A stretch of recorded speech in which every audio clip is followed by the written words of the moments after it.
அலையோசை இயற்றியவர் கல்கி.ரா. கிருஷ்ணமூர்த்தி அவர்கள். இரண்டாம் பாகம். புயல். அதிகாரம் 28. கடல் பொங்கிற்று. ராகவன் அந்த அறையின் வாசற்படி வரையில் சென்று கதவுக்கு வெளியே எட்டிப் பார்த்தான். மச்சுப்படிகளில் சூர்யா நிற்கவில்லை என்பதை தெரிந்து கொண்டான். பிறகு ஜன்னல் வழியாக வீதியில் எட்டிப் பார்த்தான். சூர்யா வீதியில் போய்க் கொண்டிருக்க கண்டான்.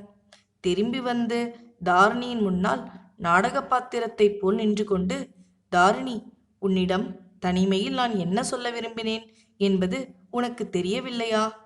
உண்மையாகவே என் மனோநிலையை நீ அறிந்து கொள்ளவில்லையா? அல்லது தெரிந்திருந்தும் தெரியாதது போல் பாசாங்கு செய்கிறாயா என்று கேட்டான். தங்களுடைய மனோநிலை எனக்கு தெரிந்திருந்ததனால் என்னுடைய மனமும் தங்களுக்கு தெரிந்திருக்க வேண்டுமல்லவா? அப்படியென்றால் பேச்சுக்கு அவசியமே இல்லையே. சொல்லுவதற்கும் கேட்பதற்கும் ஒன்று இராதே என்றாள் தாரிணி. இல்லை, உன்னுடைய மனதை நான் அறியக்கூடவில்லை தாரிணி. அப்படி ஒரு காலம் இருந்தது. உன்னுடைய மனதில் ஒரு எண்ணம் தோன்றுவதற்குள்ளே என்னுடைய மனதில் அது பிரதிபலித்தது. அவ்விதமே என் மனமும் உனக்கு தெரிந்திருந்தது. நான் நினைப்பேன், அதை நீ சொல்லுவாய். நீ நினைப்பாய், அந்த க்ஷணமே அதை நான் காரியத்தில் செய்வேன். இப்போது அப்படி இல்லை. உன் மனதை நான் அறிய முடியவில்லை. ஏதோ ஒரு மாயத்திரை என் மனதை மூடிக்கொண்டிருக்கிறது. அது உன் மனதில் உள்ளதை நான் காண முடியாமல் தடை செய்கிறது. உனக்கும் எனக்கும் மத்தியில் அந்த திரையை தொங்கவிட்ட சண்டாள பாதகன் யார் என்று மட்டும் தெரிந்தால் என்று ராகவன் சீறினான். ஐயா, அந்த மாயத்திரையை வேறு யாரும் தொங்கவிடவில்லை. தாங்களேதான் சிருஷ்டி செய்து கொண்டிருக்கிறீர்கள். வேறு யாரோ என்று எண்ணி கோபித்துக் கொள்வதில் என்ன பயன்? பிரயாணம் கிளம்புவதற்கு முன்னால் எனக்கும் சில காரியங்கள் பாக்கி இருக்கின்றன. தயவு செய்து தாங்கள் சொல்ல விரும்பியதை சீக்கிரம் சொல்லிவிட்டால் நல்லது. சொல்லுகிறேன், பேஷாக சொல்லுகிறேன். சொல்லுவதற்குத்தான் சந்தர்ப்பத்தை எதிர்நோக்கி கொண்டிருந்தேன். சுற்றி வளைத்து மூக்கைத் தொட நான் விரும்பவில்லை. மனதில் இருப்பதை அப்படியே பட்டவர்த்தனமாய் சொல்லிவிடுகிறேன். தாரிணி, நீ இல்லாமல் இனிமேல் ஒரு நிமிஷமும் என்னால் உயிர் வாழ முடியாது. 3 மாதத்திற்கு முன்னால் டில்லி ரயில்வே ஸ்டேஷனில் உன்னை நான் பார்த்ததிலிருந்து என்னுடைய மனது என் வசத்தில் இல்லை. தாஜ்மஹாலில் உன்னை பார்த்து 2-3 நாள் சேர்ந்து வசித்தது முதல் பித்து பிடித்தவன் போல் ஆகிவிட்டேன். இந்த 3 மாத காலமாக எனக்கு எந்த வேலையிலும் மனம் செல்வதில்லை. ஆபீஸிலும் சரியாக வேலை செய்கிறதில்லை. என் பேரில் அளவில்லாத அபிமானம் கொண்ட துரை கூட அடிக்கடி என் பேரில் குற்றம் கூறுகிறார். உனக்கு என்ன வந்துவிட்டது என்று கேட்கிறார். ஷிம்லா பயணத்தை கூட உனக்காகவே நான் நிறுத்திவிட்டேன். நீ டில்லியில் இருக்கும்போது ஷிம்லாவுக்கு போய் என்ன சந்தோஷத்தை காணப்போகிறேன் என்று எண்ணித்தான் போகவில்லை. ஷிம்லாவுக்கு போனால் என்ன, காஷ்மீருக்கு போனால் என்ன, நீ இல்லாமல் எங்கே போனாலும் எனக்கு எந்தவித சந்தோஷமும் கிட்டப்போவதில்லை. உனக்கு ஞாபகம் இருக்கிறதா தாரிணி? நாம் கல்யாணம் செய்து கொண்டதும் ஹனிமூன் கொண்டாட காஷ்மீருக்கு போவதாக திட்டம் போட்டிருந்தோமே, அது ஞாபகம் இருக்கிறதா? நண்பரே, தங்களை ரொம்பவும் கேட்டுக்கொள்கிறேன். தயவு செய்து அந்த பழைய கதைகளை இப்போது சொல்ல வேண்டாம். அதையெல்லாம் ஒரு பழைய கனவு என்று எண்ணி மறந்துவிடுங்கள். நீ மறந்து விட்டாய் தாரிணி, அது நன்றாய் தெரிகிறது. நீ அதிர்ஷ்டக்காரி, அதனால் மறந்துவிட்டாய். ஆனால் என்னால் மறக்க முடியவில்லை. அந்த பழைய நினைவுகள் என் மனதை ஓயாமல் அரித்து எடுத்து கொண்டிருக்கின்றன. அந்த நினைவுகள் எனக்கு இன்பத்தை அளிக்கின்றனவா, துன்பத்தை அளிக்கின்றனவா என்றே சொல்ல முடியவில்லை. பம்பாயில் ஒரு நாள் நாம் சௌபாத்தி கடற்கரையில் உலாவ விட்டு மலபார் குன்றிலுள்ள தொங்கும் தோட்டத்துக்கு போனோமே, அது உனக்கு நினைவிருக்கிறதா தாரிணி? அல்லது அதை கூட மறைந்து விட்டாயா? தோட்டத்தை சுற்றி பார்த்துவிட்டு ஒரு கொடி வீட்டின் கீழே கிடந்த பெஞ்ச் பலகையில் உட்கார்ந்தோம். அந்த கொடி வீட்டின் மீது படர்ந்திருந்த கொடிகளிலே பல வர்ண இலைகளும் தளிர்களும் அடர்ந்து தழைத்திருந்தன. அந்த இலைகள், தளிர்கள், மலர்களோடு கலந்து பல வர்ண பட்டுப்பூச்சிகள் காணப்பட்டன. அந்த பட்டுப்பூச்சிகள் படபடவென்று சிறகுகளை அடித்துக்கொண்டு எழுந்து ஒரு நிமிஷம் பறப்பதும் மறுபடியும் உட்காருவதுமாயிருந்தன. பட்டுப்பூச்சிகளில் ஒன்று உன்னுடைய தோளின் மீது வந்து உட்கார்ந்தது. அதை பார்த்த நான், தாரிணி, இந்த பட்டுப்பூச்சியை பார், உன்னை ஒரு பூங்கொடி ஒன்று எண்ணிக்கொண்டு வந்து உட்கார்ந்திருக்கிறது. ஆனால் அது அவ்வளவு பெரிய தவறு செய்துவிட்டதாக சொல்ல மாட்டேன் என்றேன். உடனே நீ உன்னுடைய உடம்பை சிலிர்த்தாய். பட்டுப்பூச்சி பறம்பு போயிற்று. பூங்கொடி என்பது ரொம்ப பொருத்தம். இப்போது நீ உடம்பை சிலிர்த்த போது தென்றற்காற்றில் பூங்கொடி அசைவது போலவே இருந்தது என்றேன். அதற்கு நீ, தென்றற்காற்றோடு போயிற்றே, புயற்காற்றாயிருந்தால் கொடியின் பாடு ஆபத்துதான். கவிஞர்கள் பெண்களை கொடி என்று வர்ணிப்பது ஒன்றும் எனக்கு பிடிப்பதில்லை. கொடியைப் போல் அவ்வளவு பலவீனமாக இருந்துவிட்டால் இந்த உலகத்தில் பெண்கள் எப்படி சுதந்திரமாக வாழ முடியும் என்று கேட்டாய். பெண்கள் சுதந்திரமாக இருக்க முடியாதுதான். ஆனால் பெண்களுக்கு சுதந்திரம் எதற்காக? கொடியை தாங்குவதற்கு மரம் இருக்கும்போது கொடி எதற்காக தனித்து நிற்க வேண்டும் என்று நான் சொன்னேன். அதற்கு நீ, என்னை வேணுமானால் கொடி என்று சொல்லுங்கள், செடி என்று வேணுமானாலும் சொல்லுங்கள், ஆனால் உங்களை மரம் என்று சொல்லிக்கொள்ள வேண்டாம் என்றாய். உன்னை போன்ற ஒரு கொடியை தாங்கும் பாக்கியம் கிடைத்தால் நான் இந்த நிமிஷமே மரமாகிவிடத் தயார். என்ன சொல்கிறாய் என்றேன் நான். ஜாக்கிரதை, அருகில் நெருங்க வேண்டாம், உங்களை மரமாகும்படி சபித்து விடுவேன் என்றாய். எங்கே சபித்துவிடு, உன் சக்தியை பார்க்கலாம் என்று நான் கூறினேன். நீ கோபம் கொண்டதாக பாசாங்கு செய்து என் முகத்தை உற்று நோக்கினாய். நானும் அசையாமல் ஒருவரையொருவர் பார்த்து கொண்டிருந்தோம். நேரமாக ஆக நம்முடைய முகங்கள் நெருங்கி வந்தன. முகத்தை முகம் பார்ப்பதற்கு பதிலாக கண்கள் வெகு சமீபத்தில் நின்று உற்று பார்த்தன. கடைசியாக நீ தோல்வியுற்றாய். சட்டென்று எழுந்து நின்று, இந்த மரம் பொல்லாத மரமாயிருக்கிறது, நின்ற இடத்தில் நிற்காமல் நெருங்கி நெருங்கி வருகிறது என்று சொல்லிவிட்டு கலகலவென்று சிரித்தாய். இருவரும் கைகோர்த்து கொண்டு அவ்விடமிருந்து கிளம்பினோம்.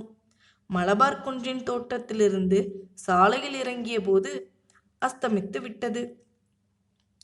கீழே பம்பாய் நகரின் லட்சக்கணக்கான தீபங்கள் வானத்து நட்சத்திரங்களுடன் போட்டியிட்டு கொண்டு ஜொலித்தன. உலகமே இன்பமயமாக திகழ்ந்தது. அச்சமயத்தில் பக்கத்தில் இருந்த ஒரு மாளிகையிலிருந்து கிராமபோன் கீதம் ஒன்று வந்தது. பிரேம நகர் மே பனாவோங்கீர் என்னும் பாட்டு அது. சினிமா நடிகர் சைக்கிள் பாடியது. இந்த பாட்டு நமக்காகத்தான் பாடப்பட்டது போல் இருக்கிறது. பிரேமை என்னும் நகரத்திலேயே நாமும் நம்முடைய வீட்டை கட்டிக்கொள்ளலாம் என்றேன் நான். தாரிணி, இதெல்லாம் உனக்கு நினைவிருக்கிறதா? நான் இப்போது சொன்ன பிறகாவது நினைவு வருகிறதா?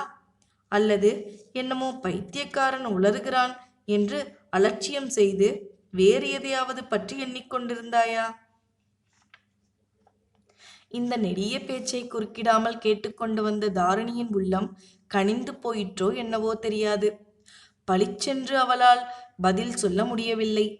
தயங்கி தடுமாறி கூறினாள், நீங்கள் சொல்லுவதையெல்லாம் கவனமாக கேட்டு வந்தேன். அவ்வளவும் எனக்கும் நினைவிருக்கிறது. ஒன்றும் மறந்து போகவில்லை. ஆனால் அப்போது நாம் இருவரும் செய்த தவறு இப்போது எனக்கு தெரிகிறது. பிரேம நகரம் என்பதாக உண்மையில் ஒன்று கிடையாது. அது வெறும் மாயா நகரம், கவிகளின் கற்பனை சித்திரம். பிரேம நகரம் என்பது உண்மையாக இருந்தாலும் அந்த நகரத்தில் வீடு கட்டிக்கொள்ள இப்போது நான் விரும்பவில்லை. அதற்கு பதிலாக சேவா நகரத்தில் வீடு கட்டிக்கொண்டு வாழ விரும்புகிறேன். ராகவன், நான் பார்த்ததையெல்லாம் நீங்கள் பார்த்திருந்தால், என்னுடைய அனுபவமெல்லாம் உங்களுக்கு ஏற்பட்டிருந்தால், என்னைப் போலவே நீங்களும் நினைப்பீர்கள். பிரேமை, காதல் என்னும் பிரம்மைகளில் மனதை செலுத்த மாட்டீர்கள். இந்த உலகத்தில் வாழும் மக்களின் துன்பத்தை ஒரு அணுவளவேனும் நம்மால் குறைக்க முடியுமா என்று என்னைப் போலவே அல்லும் பகலும் சிந்திப்பீர்கள். தாரிணி, இது என்ன பேச்சு பேசுகிறாய்? உலகத்து மக்களின் துன்பத்தை உன்னாலும் என்னாலும் குறைத்துவிட முடியுமா? நீயும் நானும் கடவுளை விட சக்தி வாய்ந்தவர்களா? கடவுளுடைய நியதியால் மனிதர்கள் இன்பமோ துன்பமோ அடைகிறார்கள். அவரவர்களுக்கு தனித்தனியே கடவுள் வழிவகுத்து விட்டிருக்கிறார். அந்தந்த வழியில் அவரவர்களும் போய்த்தானே ஆக வேண்டும். உலகத்தை நாம் சீர்திருத்திவிட முடியும். உலகத்து மாந்தரின் துன்பத்தை குறைத்துவிட முடியும். இன்பத்தை பெருக்கிவிட முடியும் என்று நினைப்பதெல்லாம் எவ்வளவு பெரிய அகம்பாவம்! அந்த மடையன் சூர்யாவைப் போல் நீயும் பேசுகிறாயே, அவனிடம்தான் கற்றுக்கொண்டாயா என்ற நிதானத்தை இழந்து பதட்டமாக பேசினான் ராகவன். ஆனால் தாரிணி நிதானம் இழக்கவில்லை, பதட்டமடையவும் இல்லை. ஐயா, எதற்காக இவ்வளவு படபடப்பாய் பேசுகிறீர்கள்? சூர்யாவின் பெயரை இதில் இழுக்க வேண்டியதே இல்லை. நான் அவரை சந்திப்பதற்கு பல நாளைக்கு முன்பே சில அனுபவங்களை பெற்றேன். சில முடிவுகளுக்கு வந்தேன். கடவுள் சிருஷ்டித்த உலகத்தை அபிவிருத்தி செய்து விடலாம் என்ற அகம்பாவத்தினாலே விதியை மாற்றிவிடலாம் என்ற அசட்டு நம்பிக்கையினாலே நான் தொண்டு வாழ்க்கையை மேற்கொள்ளவில்லை. துன்புற்றவர்களுக்கு தொண்டு செய்வதிலேதான் என் மனம் இன்பத்தை அடைகிறது, நிம்மதியை காண்கிறது. வேறுவித வாழ்க்கையில் என் மனம் செல்லவில்லை. அதற்கு நான் என்ன செய்ய முடியும்? கடவுள் அவரவர்களுக்கு தனித்தனியே வழிவகுத்து விட்டிருக்கிறார் என்று தாங்களே சற்று முன் சொன்னீர்கள். தங்களுக்கு வேறு வழியும் எனக்கு வேறு வழியும் ஆண்டவன் வகுத்திருக்கிறார். அவரவர்களுடைய வழியிலேதான் அவரவர்கள் போக வேண்டும். நம்முடைய வழியில் வெவ்வேறு என்பதை தங்களை முதலில் சந்தித்த காலத்தில் நான் தெரிந்து கொள்ளவில்லை. அந்த நாளிலே ஏதோ ஒரு மாயத்திரை என் அறிவை மூடியிருந்தது. திரை விலகியதும் உண்மையை கண்டேன். தயவு செய்து மன்னித்து விடுங்கள். என்னை என் வழியில் போக விடுங்கள். ஒரு நாளும் முடியாது. உன்னை இப்போதுதான் மாயை வந்து மூடியிருக்கிறது. அந்த நாளில் நீ கண்டதுதான் உண்மை. உன்னுடைய வழி வேறு, என்னுடைய வழி வேறு என்பதும் தவறு. இந்து தர்மத்திலே புருஷனுடைய வழிதான் ஸ்திரீயின் வழி. ஸ்திரீக்கு தனி வழி கிடையாது. அவ்விதம் பரிபூரணமாய் நம்பி தங்களை தெய்வத்துக்கும் மேலாக மதித்து போற்றுகிற ஒரு பெண்ணை தாங்கள் மனைவியாக பெற்றிருக்கிறீர்கள். அது தங்களுடைய பாக்கியம். ராகவன், கொஞ்சம் யோசித்து பார்த்து சொல்லுங்கள்.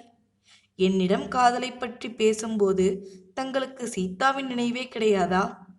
நிர்கதியாக தங்களையே நம்பி வந்திருக்கும் அந்த பேதை பெண் மீது உங்களுக்கு இரக்கம் கொஞ்சமும் இல்லையா? அவளுக்கு துரோகம் செய்ய எப்படி உங்களுக்கு மனம் வருகிறது? ஆ, துரோகத்தை பற்றியா பேசுகிறாய்? துரோகம் யாருக்கு யார் செய்தார்கள்? எனக்கும் சீதாவுக்கும் சேர்த்து நீ துரோகம் செய்தாய். தாரிணி, உன்னை பரிபூரணமாக நம்பியிருந்த என்னை நட்டாற்றில் விட்டுவிட்டு சென்னையிலிருந்து சொல்லிக் கொள்ளாமல் புறப்பட்டு போனாய். தப்பர்த்தத்துக்கு இடமாயிருந்த ஒரு முட்டாள் கடிதத்தையும் விட்டுவிட்டு போனாய். அதுவும் வேண்டுமென்று நீ செய்த சூழ்ச்சிதானோ என்னமோ தெரியாது. அதோடு உன் துரோகம் முடிந்ததா? இல்லை. அப்புறம் பீகாரிலிருந்து பூகம்பத்தின் பிளவில் விழுந்து மாண்டாய் என்று நான் நம்பும்படியாக கடிதம் எழுத பண்ணினாய். இம்மாதிரியெல்லாம் நீ செய்த துரோகங்களினாலேதான் நான் சீதாவை மணக்கும்படி நேர்ந்தது. நான் செய்தது துரோகமாகவே இருக்கட்டும், தக்க காரணத்தோடு நான் அவ்விதம் செய்தேன். ஆனால் சீதாவையும் தாங்கள் மற்றவர்களைப் போல் சாதாரணமாய் கல்யாணம் செய்து கொண்டு விடவில்லையே. வேறு வேறு பெண்ணை பார்க்க போன இடத்தில் சீதாவை பார்த்து, ஆமாம், இவளை பார்த்து மோகித்து கல்யாணம் செய்து கொண்டு விட்டேன். அப்படி உன்னிடம் சீதா பெருமை அடித்து கொண்டாளாக்கும். இதிலிருந்து அவளுடைய பட்டிக்காட்டுத்தனத்தை நீயே தெரிந்து கொள்ளலாம். தாரிணி, சில சமயம் சீதாவை நான் வைஸ்ராய் மாளிகைக்கும் பார்ட்டிகளுக்கும் மற்றும் பெரிய உத்தியோகஸ்தர்கள் கொடுக்கும் பார்ட்டிகளுக்கும் அழைத்து போகிறேன். அழைத்து போய்விட்டு ஒவ்வொரு நிமிஷமும் நரசு வேதனையை அனுபவிக்கிறேன். எந்த சமயத்தில் அவள் என்ன தவறு செய்வாளோ, பிளேட்டை கீழே போட்டு உடைத்து விடுவாளோ, மேலே டீயை கொட்டி கொண்டு விடுவாளோ, யாரிடம் என்ன உளறி விடுவாளோ என்று ஒவ்வொரு நிமிஷமும் எனக்கு கதிகலக்கமாகவே தான் இருக்கும். அப்போதெல்லாம் உன்னை நினைத்து கொள்வேன். நீ மட்டும் என்னோடு புதுடில்லி பார்ட்டிகளுக்கு வந்தால், நீங்கள் நினைப்பது முற்றும் தவறு. பார்ட்டிகளில் நடந்து கொள்வதில் சீதாவை விட நான் மோசமாய் இருப்பேன். நாகரிக நடை உடை பாவனை ஒன்றுமே எனக்கு தெரியாது. உன் விஷயம் வேறு தாரிணி. பார்ட்டிகளில் எப்படி நடந்து கொள்ள வேண்டும் என்பதை ஒரே நாளில் உனக்கு நான் கற்றுக் கொடுத்து விடுவேன். அப்படியே நீ ஏதாவது தவறு செய்தாலும் அதனால் எனக்கு அவமானம் ஒன்றும் ஏற்படாது. சீதா ஏதேனும் தவறு செய்தால் அதை பார்த்து 4 பேர் சிரிப்பார்கள். நீ செய்தால் அதுதான் புது நாகரிகம் என்று நினைத்துக் கொள்வார்கள். காதில் அணிந்து கொள்ளும் லோலக்கை நீ மூக்கில் தொங்கவிட்டு கொண்டு ஒரு நாள் வந்தால் மறுநாள் எல்லாரும் அப்படியே செய்வார்கள். நீ புடவை தலைப்பில் டீயை கொட்டி கொண்டால் அதை பார்த்து அவ்வளவு பேரும் டீயை கொட்டி கொள்வார்கள். இதெல்லாம் அவரவர்களுக்கு இறைவன் அளித்த பாக்கியம். ஒருவரை பார்த்து ஒருவர். அதைத்தான் நானும் சொல்கிறேன். சீதா தாங்கள் இழுத்த இழுப்புக்கு வருகிறாள், பார்ட்டிகளுக்கும் வருகிறாள். நானோ பார்ட்டிகளுக்கே வரமாட்டேன். இத்தனைக்கும் பிறகும் என்னுடைய இயல்பை நீங்கள் அறிந்து கொள்ளவில்லை. ஆனாலும் நாம் சேர்ந்து வாழ முடியும் என்று சொல்கிறீர்கள். தாரிணி, அப்படி நீ பிடிவாதம் பிடித்தால் நான் பின்வாங்கி விடுவேன் என்று நினையாதே. இந்த உத்தியோகத்தை விட்டு விடுங்கள், ஏதோ ஒரு ஆசிரமத்துக்கு போவோம் வாருங்கள் என்று நீ சொல்லு. அடுத்த நிமிஷம் விட்டு வர தயாராய் இருக்கிறேன். என்னுடைய காதலின் ஆழத்தை நீ இன்னும் அறிந்து கொள்ளவில்லை. உனக்காக எப்படிப்பட்ட தியாகத்தையும் செய்ய நான் தயார். எனக்கு நீ என்ன சோதனை வேணுமானாலும் வைத்து பார்க்கலாம். தங்களுக்கு நான் ஏற்படுத்தக்கூடிய சோதனை ஒன்றே ஒன்றுதான். என் பேரில் தங்களுக்கு அபிமானம் உண்டு என்பதில் லவலேசமும் உண்மை இருந்தால் தங்கள் மனைவி சீதாவை அன்புடன் ஆதரித்து காப்பாற்றுங்கள். அந்த பேதை பெண்ணை கைவிட்டு விடாதீர்கள். அவளை கைவிடுவதாக யார் சொன்னார்கள்? அந்த எண்ணம் எனக்கு லவலேசமும் இல்லை. அவளும் இருந்து விட்டு போகட்டும். வைதீக காரியங்களுக்கு தாலி கட்டிய மனைவி இருந்து விட்டு போகட்டும். நான் ஆசை நாயகியாயிருக்கட்டும் என்கிறீர்களாக்கும். சீச்சி, என்ன வார்த்தை சொன்னாய்? அவ்வளவு கீழ்மகன் நான் அல்ல தாரிணி. உன்னையும் நான் கல்யாணம் செய்து கொள்ள தயாராய் இருக்கிறேன். அதனால் என்ன? ஏச்சு வந்தாலும் என்ன பேச்சு புறப்பட்டாலும் எவ்வளவு அவமானத்துக்கு நான் உட்பட வேண்டியதாயிருந்தாலும் பாதகமில்லை. என்ன தயவு செய்து இன்னொரு தடவை சொல்லுங்கள் என்று அடங்கா வியப்புடன் கேட்டாள் தாரிணி. உன்னையும் அக்னி சாட்சியாக கல்யாணம் செய்து கொள்வதாக சொல்கிறேன். இந்த நிமிஷம் நீ உன்னுடைய சம்மதத்தை சொல்ல வேண்டியதுதான். அடுத்த நிமிஷத்தில் கல்யாணத்துக்கு ஏற்பாடு செய்து விடுகிறேன் என்றான் ராகவன். ராகவன், இது விஷயத்தில் உங்களுடைய முதல் மனைவியின் அபிப்பிராயம் எப்படி இருக்கும் என்று யோசித்தீர்களா என்றாள் தாரிணி. அவளுடைய பேச்சில் இப்போது கடுமை தொனித்தது. போக போக அந்த கடுந்தொனி அதிகமாயிற்று. அதை பற்றி எனக்கு கவலை இல்லை. ஒருவருக்காக இன்னொருவர் தன்னுடைய வாழ்க்கை இன்பத்தையே பறிகொடுத்து விட முடியுமா? மேலும் அவளை நான் அடியோடு வேண்டாம் என்று சொல்லிவிடவில்லையே. அவளும் இருந்துவிட்டு போகட்டும் என்றான் ராகவன். ஐயோ பாவம், ரொம்ப பெரிய மனது செய்து சொல்கிறீர்கள். இன்னொரு விதமாக யோசனை செய்து பாருங்கள். உங்களைப் போல் சீதா இன்னொரு புருஷனை காதலித்து கல்யாணம் செய்து கொள்ள விரும்பினால் நீங்கள் சம்மதிப்பீர்களா? சீச்சி, என்ன வார்த்தை சொல்கிறாய் தாரிணி? அது இந்து தர்மத்துக்கு விரோதமான காரியம். புருஷர்களை மட்டும் இந்து தர்மம் இஷ்டப்படி செய்யலாம் என்று தண்ணீர் தெளித்து விட்டிருக்கிறதா? ஆமாம், நீயே யோசித்து பாரேன். இந்து தர்மம் புருஷர்கள் பலதார மனம் செய்ய இடம் கொடுத்திருக்கவில்லையா? மகாவிஷ்ணுவுக்கும் பரமசிவனுக்கும் சுப்பிரமணியருக்கும் இரண்டு மனைவிகள் உண்டல்லவா? கிருஷ்ண பகவானோ 8 பேரை மணந்து கொண்டார். ராகவன், அவர்கள் தெய்வங்கள், என்ன வேண்டுமானாலும் செய்யலாம். கிருஷ்ண பகவான் 8 பேரை மணந்தார் என்பது உண்மைதான். ஆனால் அதே கிருஷ்ணன் துரியோதனனுக்கு முன்னால் விஸ்வரூபத்தை காட்டினார். சக்ராயுதத்தினால் சூரியனையே மறைத்தார். இதெல்லாம் உங்களால் முடியுமா? ராமாவதாரத்தை பாருங்கள். ராமாவதாரத்தில் பகவான் மனிதர்களைப் போல் நடந்து காட்டினார். ராமர் சீதை ஒருத்தியைத்தானே மணந்தார். தங்களுடைய பெயர் ராகவன், தங்கள் மனைவியின் பெயர் சீதா. ராமர் சீதையை காப்பாற்றியது போல் உங்கள் சீதாவை நீங்கள் காப்பாற்றுங்கள். இன்னும் ஒரே ஒரு விஷயம் சொல்கிறேன். உங்கள் மனைவி எப்பேற்பட்டவள் என்பதை நீங்கள் இன்னும் அறிந்து கொள்ளவில்லை. உலகமெல்லாம் தேடினாலும் அவளைப் போன்ற பெண் கிடைப்பது துர்லபம். உங்களிடம் அவளுக்குள்ள அன்பு இமயமலையைக் காட்டிலும் பெரியது. சப்த சமுத்திரங்களை விட விசாலமானது. அவளை அன்புடன் பேணி ஆதரியுங்கள். அதுதான் உங்களுடைய வாழ்க்கை தர்மம். உங்களுக்கு நன்மை தருவதும் அதுதான். இந்த தர்மோபதேசமெல்லாம் எனக்கு வேண்டாம். ஒன்று சொல்கிறேன் கேள். சீதாவை விவாகரத்து செய்து அவளுக்கு இஷ்டம் இருந்தால் வேற யாரையாவது கல்யாணம் செய்து கொள்ளட்டும் என்று விட்டுவிடுகிறேன். அப்போது நீ என்னை மணக்கச் சம்மதிப்பாயா? சீதா உங்களை விட்டு போக மாட்டாள்.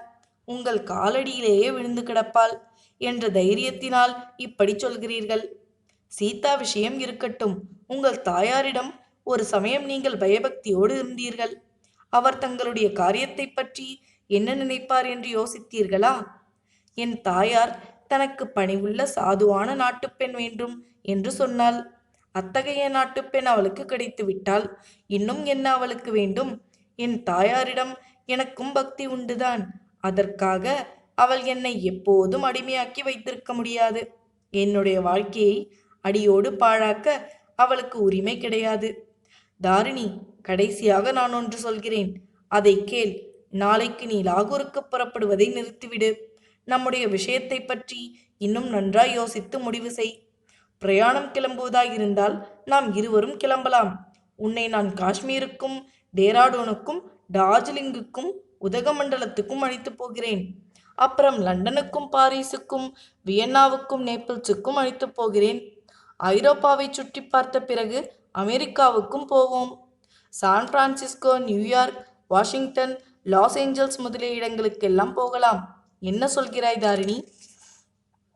ஆரம்பத்தில் நான் சொன்னதைத்தான் திரும்பச் சொல்கிறேன். தங்களுடைய வாழ்க்கை லட்சியம் வேறு, என்னுடைய வாழ்க்கை லட்சியம் வேறு. ஒரு நாளும் நம்முடைய லட்சியங்கள் ஒன்று சேர முடியாது. தாங்கள் குறிப்பிட்ட இடங்களுக்கெல்லாம் சீதாவை அழைத்து கொண்டு போங்கள். அதுதான் நியாயம். அதுதான் உங்களுக்கு க்ஷேமம் என்றாள் தாரிணி. ராகவன் சிறிது நேரம் திகைப்புடன் தாரிணியை பார்த்து கொண்டிருந்தான். பிறகு ஏதோ ஒரு தீர்மானத்துக்கு வந்தவனைப் போல் ஒரு கோபச் சிரிப்பு சிரித்தான். தாரிணி, நீ ஏன் இப்படி பேசுகிறாய் என்பது எனக்கு தெரியும். யாருடைய மோக வலையிலே சிக்கி என்னை நிராகரிக்கிறாய் என்பதையும் அறிவேன். அந்த ராஸ்கல் சூர்யாவின் வேலைதான் இவ்வளவும். எனக்கு ரிவால்வர் லைசன்ஸ் சில நாளைக்கு முன் கிடைத்திருக்கிறது. ராகவன், வீணவதூர் பேசி உங்கள் நாவை அசுத்தப்படுத்திக் கொள்ள வேண்டாம். என்னை பயமுறுத்தவும் முயல வேண்டாம். பீகார் பூகம்பத்தை பார்த்த பிறகு எனக்கு சாவு என்றால் பயமே கிடையாது. மறுபடியும் நான் சொன்னதை நீ தவறாக எடுத்துக்கொண்டாய். உன்னை சுட்டுக் கொல்லப் போவதாக நான் சொல்லவில்லை. என்னை நானே துப்பாக்கியால் சுட்டுக்கொண்டு சாகப்போவதாக சொல்ல எண்ணினேன். என்னுடைய சாவை பற்றியும் எனக்கு கவலை இல்லை. மற்றவர்களுடைய சாவை பற்றியும் நான் கவலைப்படப் போவதில்லை. பகவத்கீதை என்ன சொல்கிறது? உடம்பைத்தான் கொல்லலாமே தவிர ஆத்மாவை கொல்ல முடியாது. எப்பேற்பட்ட வஜ்ராயுதத்தினாலும் முடியாது. தாரிணி, உன்னை இப்போதுதான் எனக்கு தெரிகிறது. நீ பெண் அல்ல, ராட்சசி. உன்னுடைய அழகு சூர்பனகின் அழகை போன்றது. இருக்கட்டும், பார்த்து கொள்கிறேன். நீயும் சூர்யாவும் நாளைக்கு ரயில் ஏறிப்போவதை பார்த்து விடுகிறேன் என்று சபதம் கூறிவிட்டு ராகவன் வெளியேறினான். அவன் அப்பால் போனதும் தாரிணியின் கண்களில் அதுகாரும் குமுறிக்கொண்டிருந்த கண்ணீர் கடல் பொங்கிப் பெருகியது.